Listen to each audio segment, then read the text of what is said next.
Washington, the McLaughlin Group, the American original. For over 3 decades, the sharpest minds, best sources, hardest talk.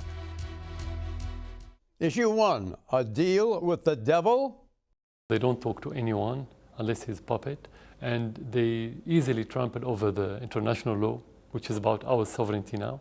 So they don't talk to us, we don't talk to them. There's no dialogue. There's, let's say, information, but not dialogue.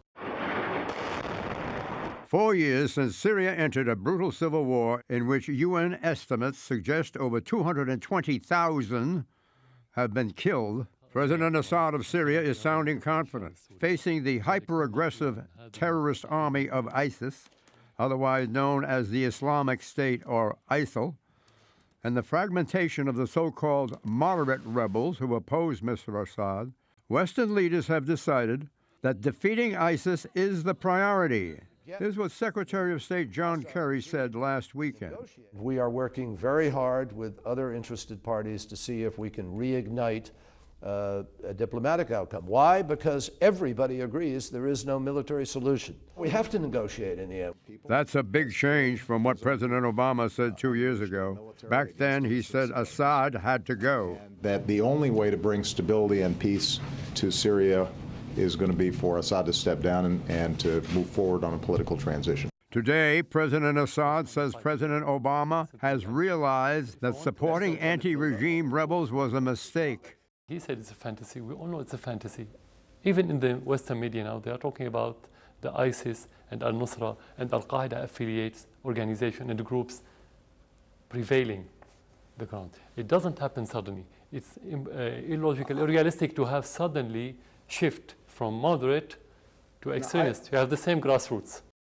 Question, facing the ISIS threat, is it time to make a deal with Syria's President Assad? Pat Buchanan. John, the United States looks on ISIS and al-Qaeda as enemy number 1, but we've got allies, the Israelis, the Saudis, the Gulf Arabs, even the Turks to a degree, who think Assad is the main enemy. I think we're right, and in any event, we ought to act in our interest. And the one party we can't negotiate with, and we can't have any part of leadership or ownership, is ISIS. So I think the fact that the United States has failed in its effort to dump over Assad, he has survived, he is fighting, he is killing the enemy.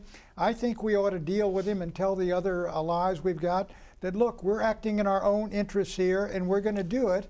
And while we appreciate your advice, we'll take our own. Hello. I think the deal's already been made because he's remained in power. There's no active effort on the part of the U.S. to remove him. The U.S. is trading information with the Assad regime in order to bomb ISIS and restrain the territory that they're taking. I don't know if it makes sense to make that deal explicit. I think it's implicit. I'm not sure that empowering Assad and saying, you know, we're behind him as the leader going forward makes any sense, because his brutal regime basically laid the seeds for the revolt that has now transformed into ISIS. And he's saying that these elements were there from the beginning. I don't believe that. Tom. Yeah, I think Ellen is right that the deal has actually already been made. There is some sharing of intelligence. The problem is, and why I would disagree with Pat, is that in the long term, all these issues, whether it be Iran, ISIS, are all bound up together. They're products of two sides. On the one side, the Iranian Khomeini ideology, presenting the expansion of Shia theological power. On the other side, ISIS, presenting the expansion of Salafi jihadist power. And what they're trying to do is to politicize sectarianism, which is to say that they are trying to force Sunnis to say your only mechanism for empowerment is to go to ISIS, and Shia, your only mechanism for empowerment is to resort to Iran. And why that matters specifically in Syria is that with 220,000 massively, predominantly Sunnis killed, were the United States to engage in any kind of serious formal relationship with Assad, or even a serious informal relationship, it would fundamentally delegitimize our ability to cool those sectarian tensions, to present political moderation, which we can do. Again, three, for example, Sunni major political parties in Iraq. That's the kind of thing we have to empower. We make a deal with Assad, that dies, and the two people who would benefit most, obviously Assad, but Iran, ISIS, and this continuing cauldron of terror that is destabilizing the world, as we see in Tunisia and Algeria, Tunisia and Yemen. Well, you pulled all that together, haven't you? Yeah, more. Right. Exit question. Wait, may I just make a Mort- comment or Mort's two got a here? Oh, I'm sorry, Mort. You're doing it alphabetically. Good as to I see you always here. say. Look, thank you. Comparing Assad and ISIS reminds me of that great line about it's the evil of two lessers, okay? I mean, we have two terrible sides going at each other, and it sends a plague on both their houses. I don't know that we can get involved with Assad, but we sure as hell can't just stand by if it gets too far, because it's going to spread through the whole region if we aren't careful. So we cannot get too close to Assad, and of course we can't. Mort, we're getting closer to Iran, because Iran, Assad, and Hezbollah, much as we dislike them, much as we believe they've engaged in terror and they've engaged in slaughter, they are the main people now fighting ISIS and Al-Qaeda. Even the Houthi rebels in Yemen are attached to Iran, but they're the only ones fighting. Our allies, the Turks, the Saudis, even the Jordanians, the Gulf Arabs, they're not fighting, they're just telling us who we should fight. Well, I think that's a fair comment, but at some point, okay, the Saudis and the Jordanians, et cetera, who are, frankly, our more natural allies, they'll be turned on by ISIS Syria. is after them. But Iran is and so more will often Iran than- be. yeah. Iran is going to be, in my judgment, the longer term, more dangerous opponent for our interests in that Yeah, part but of this the world. ISIS isn't or the first Assad time. wins. This isn't the first time that we have shared interests with countries that are considered enemies. After 9/11, Iran actually came to the aid of the U.S. So I don't think we should act as though this is the first time ever. And if you can't agree on every subject, you can't make an alliance. And I think Pat is taking a kind of pragmatic approach with this, and I respect that. I think the difficulty is we have to, if we're being honest about it, okay. But the problem is we have to admit and accept that Iran is not interested in defeating ISIS. They are interested in defeating ISIS as a precursor to taking control of Iraq. right. They have displaced the Iraqi. They've got Iraq. We gave it to them. But Well, Iran yeah, will that's move probably as true. far as the Shia go. They are not going to move into Sunni territory. The reason I'm less concerned about Iran is the Shia are only about 10% of the Muslims worldwide. But the you rest see what of they're the doing world, in Mosul Yeah. and Tikrit now. Well, That but they look, are, which when is they go Sunni into encouraged. when they go into Mosul, they're going to be in Sunni territory. That's why I think they're But somewhat Tikrit hesitant. is Sunni, and they beat the Shia militias there have been massacring Well, people. the Sunni question. nations are happy to hold our coat while we do the fighting, and there is something wrong with that picture. Would President Assad be a reliable ally in the fight to eradicate ISIS? Yes or no? Pat Buchanan. He's doing the fighting now, but I do agree. I think Assad's reign is temporary. The Assad family has not got a long-term role in Syria, but right now they are a de facto ally of the United States in the war against ISIS. Yeah. Eleanor. They're an ally. I don't know how enduring any alliance is in the Middle East, but for now they'll work. Tom. No, they can't be an ally, and the way to do it, unfortunately, and is inherently messy. And I accept the criticism on this. You've got to throw arms and money at the Sunni tribes in Deir ez-Zor, Anbar, northern Syria, and you have to roll the dice there. That's how bad this is. But that is inherently messy as well. So I'm just saying that, but I accept that is not a clean cut. That carries counterterrorism ramifications. But. Yeah, I don't see how we can get too close to Assad, because there's still a lot of other communities in that part of the world who will basically not trust us at that point if we do that. I'm not saying we have to just ignore everything, but I just don't see us getting closer to But who wins Syria. if he falls? Who wins if he falls? If Assad falls, you get ISIS in Damascus. And that's why you've got to get We- those other With the- Sunni the- rebels the- to But the be question is empowered. when, okay? Let him work, with ISIS for a Attrition. while. Right. Let's have a level of attrition and then see. Don't forget, the McLaughlin Group has its own website, and you can watch this program or earlier programs on the web at any time from anywhere in the universe, especially black holes. At McLaughlin.com, could anything be easier? McLaughlin.com, or more groovy. How's that, Pat? Issue 2, a balanced budget. For 53 of the last 60 years, the federal government has spent more than it has taken in. 53 of the last 60 years. It's unacceptable. To this day, now in his 7th year in office, the president has never proposed a budget that balances. Our budget will balance, but it's also about growing our economy, growing jobs, and building economic strength for our future. Speaker of the House John Boehner unveiled the Republicans' 2016 budget proposal on St. Patrick's Day. To those who are worried about runaway federal spending, it's cause for celebration. Over 10 years, the GOP budget will cut $5.5 trillion in spending, resulting in a budget surplus of $33 billion by 2025. The proposed savings are far-ranging, from consolidation of 92 anti-poverty programs to giving states control over food stamps and Medicaid.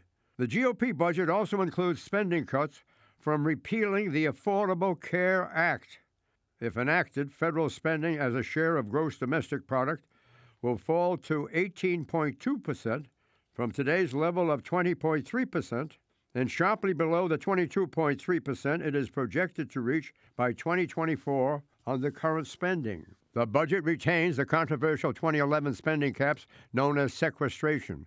But to bolster defense in an uncertain world, it increases the Pentagon emergency fund by $94 billion next year. President Obama was quick to dismiss the GOP proposal, quote, "It's not a budget that reflects the future. It's not a budget that reflects growth," unquote. Separately, the GOP Senate introduced its own budget this week. For the Republican proposals to become law, they will first have to pass each chamber and then be merged into a unified bill. Under this process, known as reconciliation, Senate Democrats could be bypassed on the plan's most controversial plank, the repeal of Obamacare. Question: can the Republican Congress put federal spending on a path towards a balanced budget? Helena Clift. The Republican budget is a joke. The Republicans can't agree among themselves. You have the deficit hawks versus the fiscal hawks versus the security hawks, the defense hawks. And they couldn't even get it out of committee last week. The majority leader, Kevin McCarthy, was on his cell phone after midnight, and they couldn't even hold the vote. You have Republicans themselves saying this budget is a joke. So they can't agree. They're headed for the same kind of meltdown on this issue that they've headed for on every other issue. And it's unconscionable the way they cut food stamps, all the programs that help people. At a time when we need to invest in this country in education, building a workforce, climate change, interest rates are low, money is practically free, and all there, and they're obsessed with cutting the deficit, which has come down faster in the last 6 years than at any time since after World War II. What this budget is, ludicrous. what I would, the Senate budget, House budget, Obama's budget, what I would do if I were the king. That's what it is. Look, what the Republican House budget, they cut food stamps, they cut Medicaid, slash that, and they get rid of Obamacare. Ain't gonna happen. As Eleanor says, the real interesting battle here is in the Republican Party between the security hawks, who want to break the sequester caps and spend more security because they got a lot of new wars in mind, and the fiscal hawks, the Tea Party, who want to keep the sequester on there and squeeze this budget down till it gets to about 15% of GDP or something. And this whole thing is going to be worked out later in this year, and it's going to be a big mess on October 1. Right, and they're not going to get any Democratic votes for this. No, and it's not clear they can get enough Republican votes for whatever version they produce. But one of the positive things about this, and I agree, there is a lot of convoluted, there is a lot of discrepancy between the Senate and House side. I mean, McConnell and Boehner, they have their own interests to deal with. But to some degree, it faces up to the fiscal reality, which Democrats have systematically refused to face up to, is that interest rates are not going to stay low in the future. That the pain when they go up is going to be disproportionately on lower income people, because it's going to make it harder for them to take out loans. It's going to make them harder to pay back. But at the same time, entitlements, again, the CBO budget curve, I've said it before, I say it again, 2018, it goes up again. But entitlements without reform are going to explode, and they're going to destroy my generation, and we're going to have nothing left. I talk to my friends, none of my friends, Democrat or Republican, really think we are going to have Social Security and Medicare. We have to reform the thing, and it's going to take it is going to take painful cuts. My generation's doing fine. Yeah, well, exactly. And you know what? And Marx is doing okay. But, Okay, the national debt. The national debt is now over $18 trillion and rising. That's $56,645 per citizen, $154,113 per taxpayer. Left unchecked, the Congressional Budget Office says that by 2025, the debt will be over $25 trillion, equivalent to 77% of our gross domestic product. Okay, the exit question. Are we in for another year of budget gridlock? And Rising Red ink, yes or no, Pat Buchanan? Yeah, they're going to get to the end of the year and they're going to work this thing all out and they'll kick it over in a couple of continuing resolutions. And it will be just more evidence that having a Republican-controlled House and a Republican-controlled Senate does not mean they're going to get along and they're going to get anything accomplished. Gridlock worse than ever. Well, What do you think, Tom? Well, let's see what more happens. no, I think this is going to be a very serious matter at some point. I don't know exactly when. But there is a lot of opportunity here for the Republicans, in my judgment, to make some tough decisions and show that they can govern. You can never get away with something like this without paying a price. But there'll be something to gain if at some point they can face up to this kind of a challenge and do something about it that makes reasonable sense. And this you do not see yet. Where do you get Obama to sign it? Even if he doesn't sign it, okay, it'll be shame on him, and it'll hurt him politically, in my judgment, and it'll help the Republicans. Well, It's not all based on that. If you're the Republicans, you also have to think about whether or not you can establish your credibility as appropriately But do you want to, all right, let's being say able to govern. the big issues are Social Security and Medicare. That's the Republican core constituency. You want to freeze both of those? No, but the Well, they in wanna- 2012, you know, Well, what is, they- and credit to them, they actually care about the future They- generation of the they country. want- They're they willing want- to do it. Their budget calls for repealing Obamacare, and they keep all the savings in Obamacare. They don't do anything That- to and replace it. that is on ludicrous. defense You're right spending, about they that. add another $2 billion to the emergency fund, but they don't offset That's a it. gimmick. It's full of But the gimmicks and president's hypocrisy, and budget is there's a proud no, gimmick. there's The whole no, State of the Union was a there's no gimmick. evidence that they are going to be able to govern. Again, there are these, you know, huge loopholes in it, and that's very disappointing. I wish we had Paul Ryan still going, because at least his sums added up, and he would go it. He was full of loopholes too. No, but Come you know on. what, Pat, Paul Ryan in Congress had a lot of respect with Democrats who passionately disagree with him, but they at least said, you know, he's honest about it. And there is some dishonesty here, quite a lot of it. But the problem is, and again, it comes down to those sums. I do worry about the fact, unless we're willing to address these things. You know, the president seems to think money grows on trees, right? And he says we need infrastructure. Yes, we do. Well, Republicans, we need more revenue as well. That's right. But at the same time, we have to be honest about the fact that we have no money and that we have to have major hard reforms. That takes the case. The president thinks money grows on trees. Why don't you try to back that one up? Well, by his State of the Union, that he says he wants all this infrastructure spending, and he doesn't want. He says we can wants raise to tax on the invest in the country, in we don't have any people, in money. education, Fine. and whittle down the long-range deficit gradually. Go to isn't, most responsible economists. They say and Republicans used to say, let's grow our way out of this. Yeah. Eisenhower's highway system. There are ways to spend money that benefit and the country. austerity has worked in the And UK, which is the big austerity has debate. not worked Why is in the Europe. UK growing at the greatest rate in Europe? Austerity has been a disaster in Europe. What?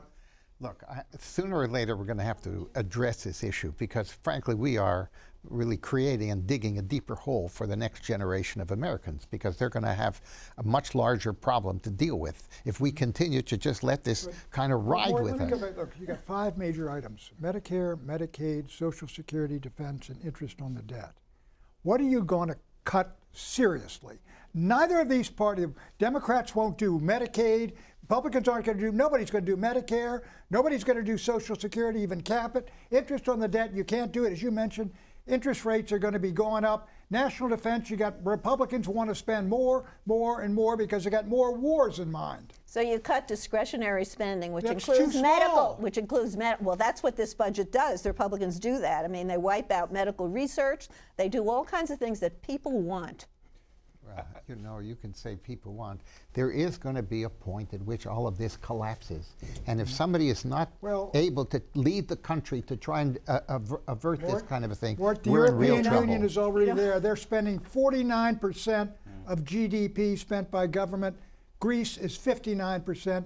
That's where we're headed. Well, you don't collapse it on the backs of working people. There are lots of I'm not saying you do it that way. fat cat money that can be done away with. There's and a lot you, of billionaires and the that two can pay parties more in taxes. maybe someday can come together. Taxes. And I'll tell you that's right also now. part the of it. condition- And I'll join 400, you. the whole I'll join you. 400. But here's the fact, though. Absolutely. This I'm matters. always in favor. I really am. Facts matter. I am too. Medicare recipients now, according to, there's a Washington Post reference to the study. People can Google it. 3 times. They get out 3 times what they put in. Now, to some degree, they probably should get out more than they put in, because that's the system, and I agree, we have a safety net there. But the system at the moment is fundamentally broken. That is a fact. It needs addressing. I believe the Obama administration made it more costly for seniors on Medicare, and I believe Republicans ran against him on that. So let's look at the politics here. Let's not just spout cliches. Okay, but the president has proposed no entitlement reform. Issue 3, Netanyahu, take 4. השגנו ניצחון גדול לליכוד. This week, Prime Minister Benjamin Netanyahu of Israel won a 4th term in office after a hard-fought election that ended with the highest voter turnout in 15 years. Mr. Netanyahu's right-wing Likud party defeated a coalition of liberals. Mr. Netanyahu's successful strategy had 3 parts. First, he focused on national security. Second, he fostered doubt about his opponents. And third, he played up his support for religious nationalist interests like expanded settlement construction in the West Bank. Of course, this election will also have major international ramifications, with Prime Minister Netanyahu having ruled out his support for a Palestinian state and promising continuing resistance to the Obama administration's negotiations with Iran. U.S.-Israeli relations are likely to be increasingly stormy. Indicating as much, President Obama took 2 days to offer congratulations to Mr. Netanyahu. Moreover, reports suggest that non-governmental groups linked to the Obama administration had actually been opposing Mr. Netanyahu's campaign behind the scenes.